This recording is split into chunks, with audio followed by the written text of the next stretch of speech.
Bom, neste vídeo vamos começar agora a parte de integração.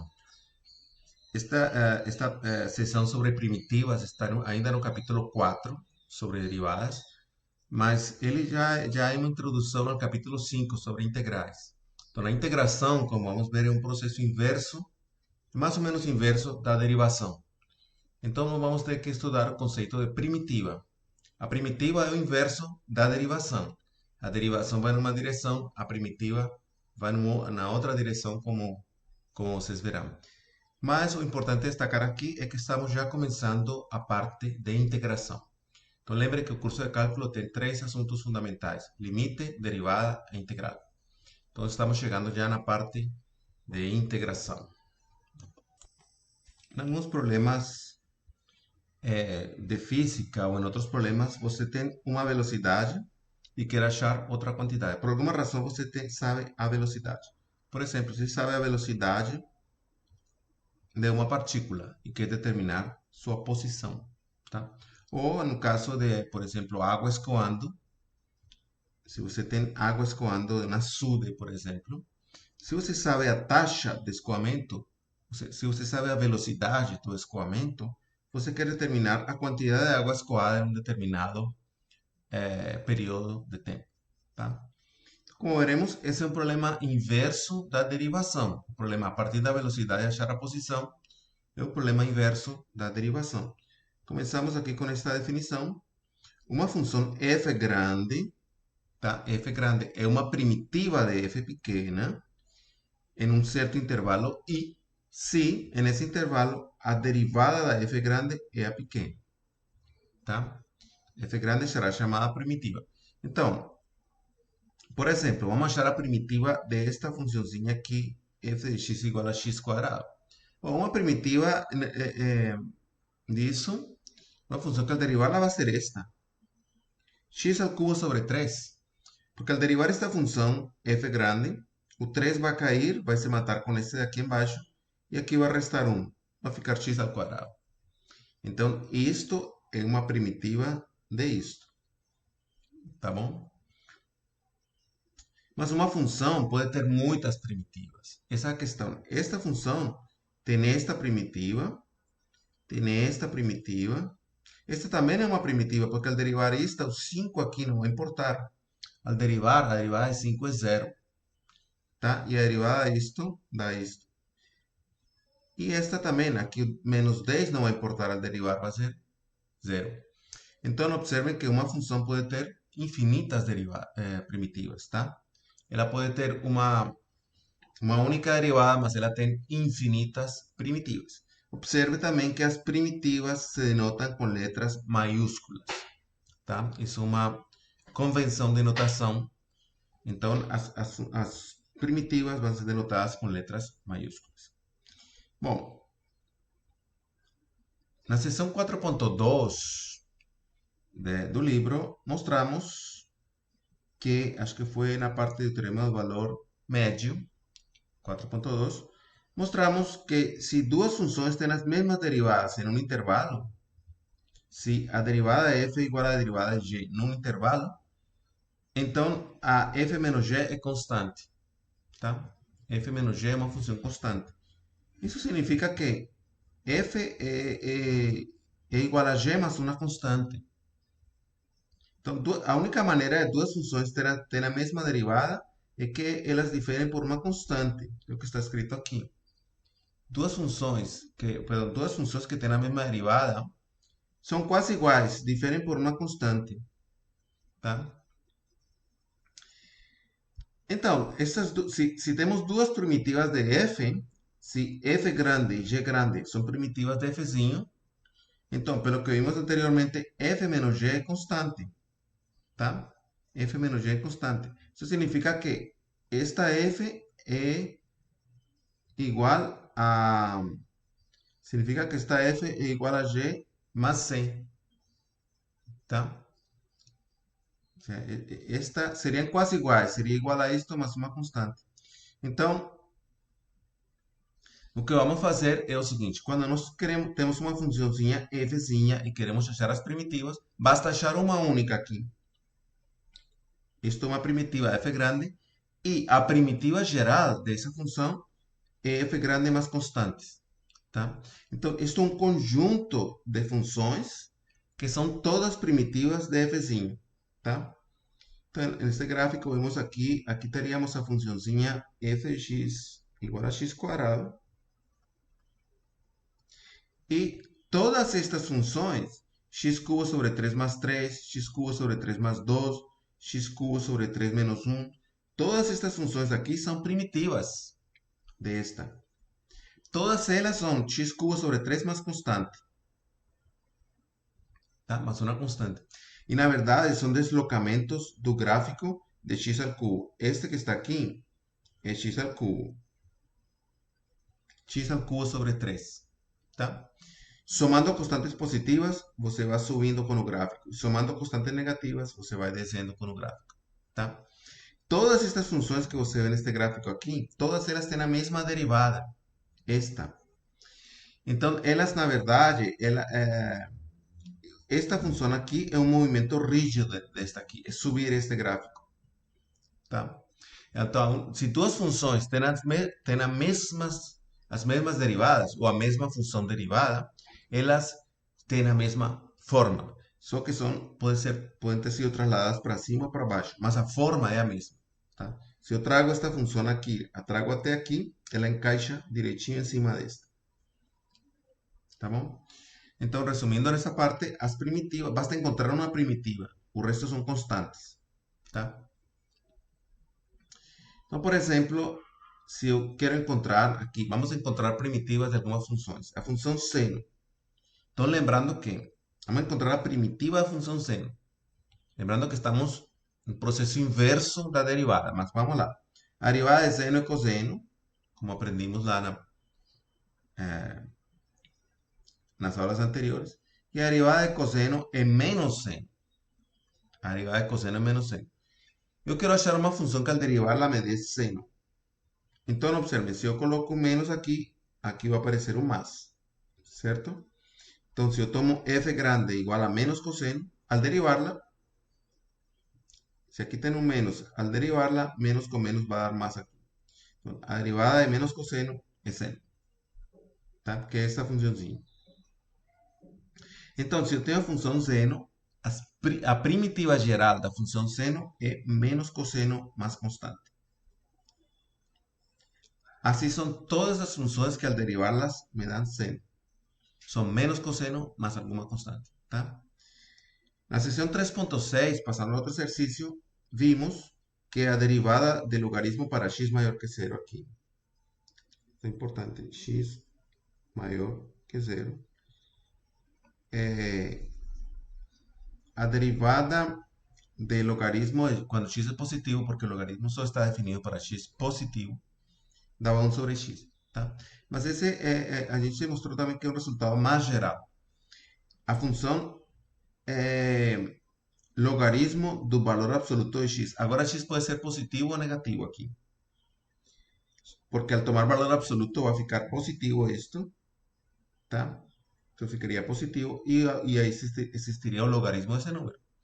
Entonces, se mostró que a derivada del logaritmo de valor absoluto de x es 1 sobre x también. Eso ahora vale para x negativo y x positivo. Solo no vale para x 0. Tá? Então, lembrando que o gráfico da função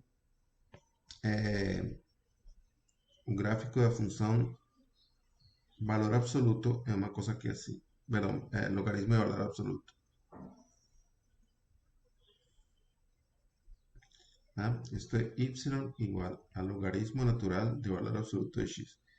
Esa función no está definida en cero. Aquí en cero no tiene valor. ¿Tá? Más a derivada de la a derivada del valor absoluto, a derivada del logaritmo de valor absoluto é 1 sobre x. Então, se eu tenho a função 1 sobre x, tá? Que tem este gráfico aqui, a função 1 sobre x tem este gráfico aqui assim. Então, se x é positivo, 1 sobre x é assim. E se x é negativo, 1 sobre x é assim. esta función también no está definida en cero. Una primitiva de esta función, es esta. ¿Tá? Então, as primitivas de esta función, todas son logaritmo de valor absoluto de x más constante. Tá?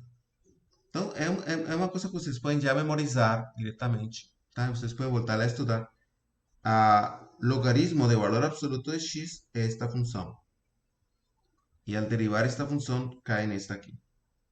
Então, essa seria uma primitiva, esta, mas somando constantes, somando aqui 10, 15, menos 5, menos 8, dan todas as possíveis primitivas desta função. Tá? E o exemplo clássico, x a n com n diferente de menos 1, porque esta aqui já foi calculada agora, né? F de x igual a x a menos 1 en 1 sobre x. Este fue el ejemplo anterior. Entonces, aquí no vamos a considerar este menos 1, ¿tá?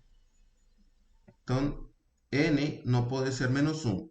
Si n es menos 1, estamos en el ejemplo anterior. Entonces, la primitiva de esto es el logaritmo de valor absoluto de x, ¿tá? Entonces, este caso no va a ser considerado. Ahora, n aquí puede ser cualquier número. Puede ser positivo, negativo, puede ser una fracción, cualquier cosa. Entonces, si tengo esta funciónzinha aqui, x elevado a n, a primitiva geral dela é x a n más 1 sobre n más 1. Esta función, al derivar, más constante, ¿tá? Al derivar esto va a dar 0 al derivar. Y al derivar esto, va a dar esto. ¿Tá? Y observen que como n es diferente de menos 1, en esta parte, n es diferente de menos 1, entonces por eso es que esto aquí no es 0 y no está dividido por 0, ¿tá?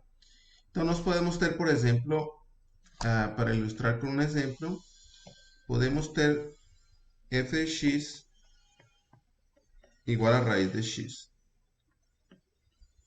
¿Tá? Entonces esto me da x a 1 medio. ¿Tá? ¿Cuál será a primitiva? A primitiva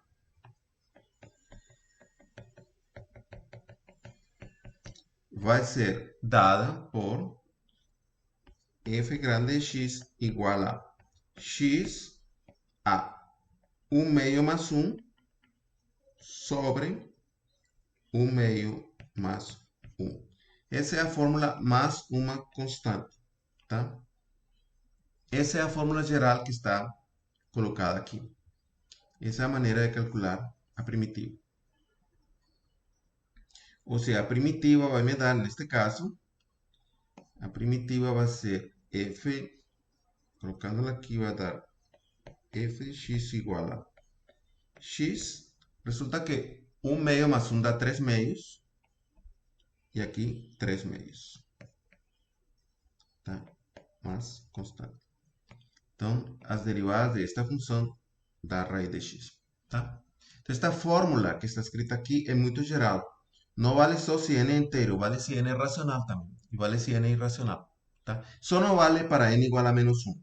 Porque para n igual a menos 1 temos que a primitiva de isto é logaritmo de valor absoluto de x. Tá? Aqui temos uma tabela de funções e primitivas particulares. Tá? Um detalhe aqui é o seguinte, a primitiva de uma soma é a soma das primitivas. Então, se eu tenho esta função aqui, se eu quero encontrar uma função que al derivarla me dá isso, tenho que encontrar uma que al derivarla me dá f e outra que al derivarla me dá g. Tá? Se tenho uma função fzinha multiplicada por uma constante aqui, por exemplo, 10, então simplesmente encontro uma primitiva de f e também multiplico por 10. Esta que acabamos de ver es súper importante. Estos son primitivas particulares. La primitiva geral es sumar una constante aquí. ¿Tá? La exponencial, una función que al derivarla me da esta, me da es la misma. Una función que al derivarla da coseno es seno. Y una función que al derivarla da seno es menos coseno. Y aquí tenemos las funciones seno y tangente inversa que son importantes. ¿Tá? Y a gente va... En este caso, a gente vai memorizar estas fórmulas. principalmente a derivada de tangente inversa, é este monstro aqui, que vai aparecer em várias integrais, tá? Mas a gente vai tocar nisso em outra parte. Vamos ver então como calcular uma primitiva de uma função em um caso particular. Então, esta é a funçãozinha gzinha. Esta é a derivada de g. Quero encontrar g. Então, este é você encontrar a primitiva. Esta expressão aqui, a melhor maneira é fazer o quociente. Este dividido por este e este dividido por este. Tá? Então, esta expressão, vou reescrevê-la assim. Ó. Antes de encontrar a primitiva, este vai ser aqui, tá certo? Esta divisão vai ficar aqui. E menos este quociente que vai ficar aqui. Só que aqui se cancela um x com um x, fica 2x a 4. E isto aqui é x a 1 meio sobre x a 1. Tá? Então, quando tem x a 1 meio sobre x, perdão, vamos colocá-lo aqui neste pedacinho, que é esta expressão. Isso me dá x a 1 meio. Posso colocar posso colocar 1 e aqui coloco x a 1 menos 1 meio. Tá? Porque está positivo em cima, passa negativo para baixo. E 1 menos 1 meio dá 1 meio aqui embaixo. 1 menos 1 meio, que é essa expressão. Tá? Então, esta função pode ser escrita assim. Tá? Que é a mesma coisa que esta aqui. Tá? Simplesmente, essa expressão é x a menos 1 meio. Tá?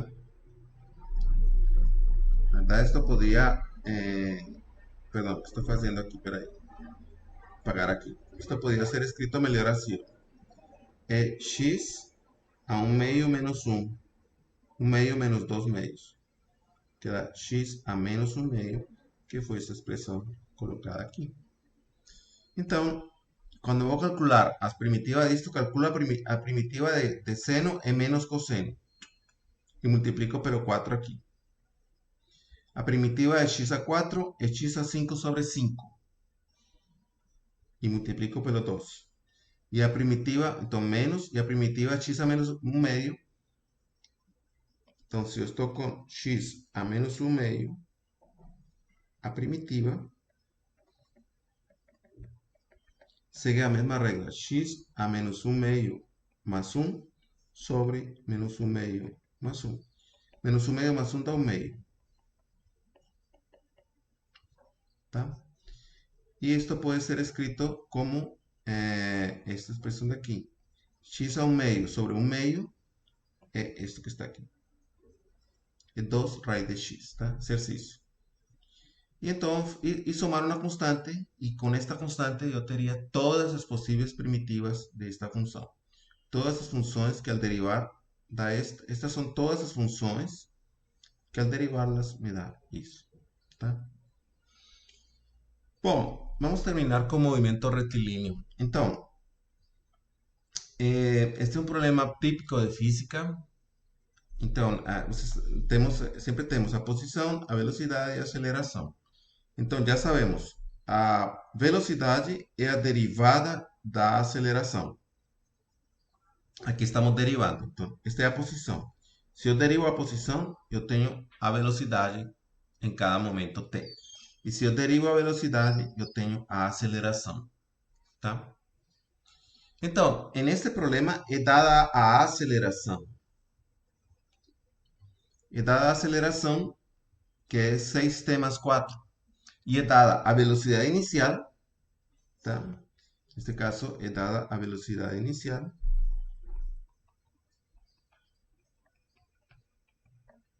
Aqui. E é dada a posição inicial aqui.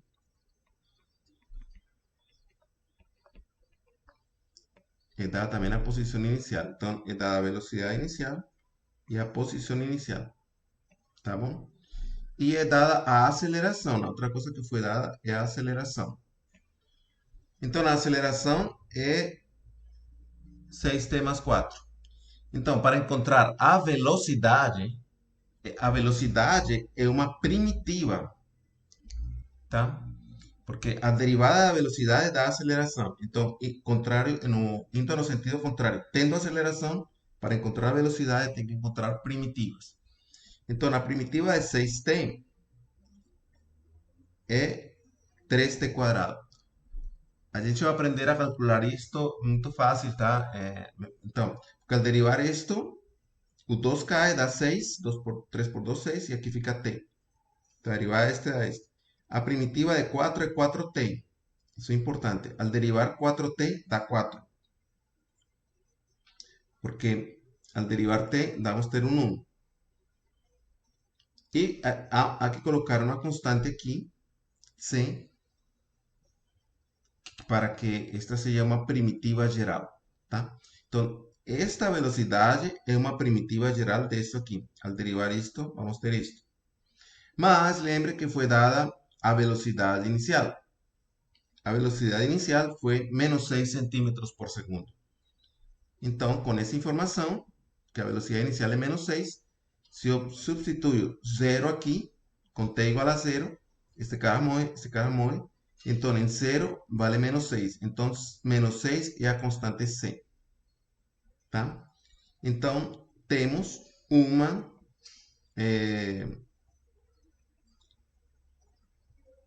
passamos a ter uma primitiva particular. A primitiva geral era com c. Agora que já determinamos o valor de c igual a menos 6, isto é uma primitiva particular de isto. Isto al derivarlo a isto, mas é particular. Esta função em 0 vale menos 6. Quando calculo t igual a 0, isto morre e dá menos 6. Agora, tendo a velocidade, eu quero achar a posição. Então, para aqui, vamos calcular uma primitiva. Tá? Uma primitiva. Porque a posição é uma primitiva da velocidade. Então, una función que al derivarla me da 3t cuadrado es t al cubo. T al cubo al derivarla me da esto. 2t cuadrado al derivarlo me da 4t. ¿Tá? Porque segue a regra. Se eu tenho 4t, então a primitiva vai ser 4 pela primitiva de t. A primitiva de t é t al cuadrado sobre 2. Tá? Este con este cancela y da 2t al cuadrado. ¿Tá bom? Então, por isso, 4t a primitiva é 2t cuadrado. Agora, menos 6, una primitiva es menos 6t. Al derivar menos 6t, da menos 6. Y otra constante importante, constante t, tá bom? Para ser uma primitiva geral, tem que somar uma constante aqui. Mas lembre que foi dado no problema que a posição inicial era 9 centímetros. A posição inicial era 9 centímetros. Então, esse de 0 é 9. Mas esta função em 0, quando calculo com t igual a 0, aqui dá 0, 0 e 0. Isso sobra d. Então, d é 9. Então, esta é a posição. Colocando 9 aqui. Então, esta é a posição da partícula em cada tempo. Então, se você me dá um tempo, 5 segundos, este número me dá a posição da partícula. Nesses 5 segundos, esta função me dá a velocidade e esta função me dá a aceleração. Então, a partir da aceleração, encontrar a velocidade e a posição se encontra encontrando primitivas ou antiderivação. Tá? Na primitiva também é chamado de antiderivação, mas preciso alguns valores para poder determinar as constantes. Que estas constantes C e D, você precisa ter alguns valores da velocidade inicial e precisa ter um valor da posição inicial para poder determinar que essa constante aqui era 9.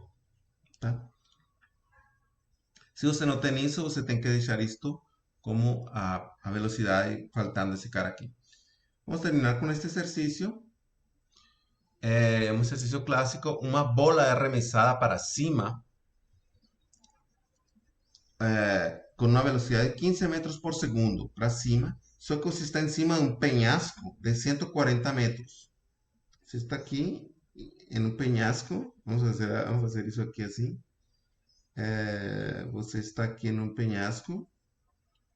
Isso tem 140 metros de altura.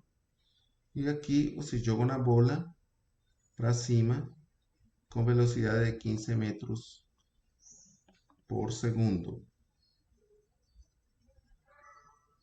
Para cima. Então, essa bola vai subir,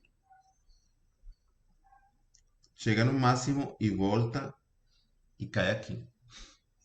Ela sobe, para, aí volta a cair e cai aqui. É o que ela vai fazer. É um movimento numa linha reta, tá? Então, aqui vai estar, então aqui vai estar zero. Aqui vamos ter um eixo. Vou colocá-lo aqui. Aqui vamos ter um eixo assim, com preto. E aqui, neste ponto, vai ser o zero de eixo. Aqui é mais 140. Para cima é positivo, para baixo é negativo. Tá? Então, aqui vai estar o eixo da posição, o eixo S. Tá? Este vai ser o eixo S. E a bola vai partir com a posição inicial é 140 metros. Porque ela está aqui em cima do penhasco. Para baixo é negativo, para cima é positivo. E ela vai sair com velocidade de 15 para cima. Então, neste caso, eu já sei qual é a aceleração. A aceleração é a aceleração da gravidade, que é constante, isso não depende do tempo. A aceleração é menos 9,8 metros por segundo quadrado, tá? Que vai ser a aceleração da gravidade. Então, se eu tenho a aceleração, eu tenho a velocidade, porque é só buscar uma primitiva. Então, a primitiva geral me dá menos 9,8 t mais constante, tá? Porque ao derivar esta da esta. Então, esta vai ser a velocidade. Mas lembre que eu tenho a velocidade inicial, 15 metros por segundo. Então, nós tínhamos a velocidade inicial, que era 15. Então, substituindo aqui, quando o tempo é zero, este carro morre e fica 15. Então, esse era 15. Tá? Quando o tempo era zero, aqui dava 15 e aqui dava zero, então C era 15. Tá bom, temos então a velocidade. Esta vai ser a velocidade. Agora, a pergunta é, em que momento essa bola arremessada para cima chegou no máximo? Então ela vai subir para aqui. Ela parou neste ponto. Em que momento parou? Depois que ela parou, ela volta para trás. Né? Mas em que momento toca lá em cima? Então é só saber que quando ela para aqui em cima, ela está com velocidade zero. Então, se eu calculo a velocidade zero, tá?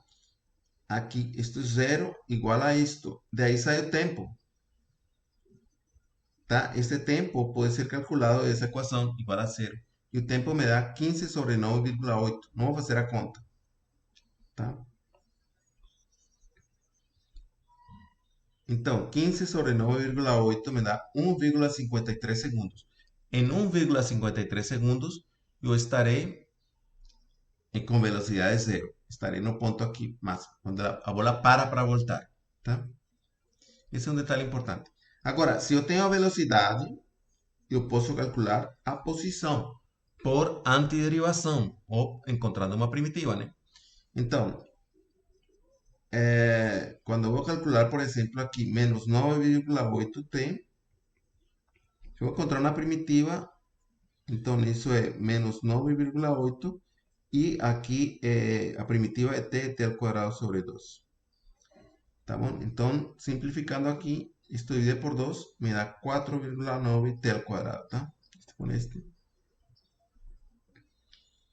Então aqui dá menos 4,9 por t ao quadrado, uma primitiva de 15, 15t, porque ao derivar 15t dá 15, e mais d, outra constante.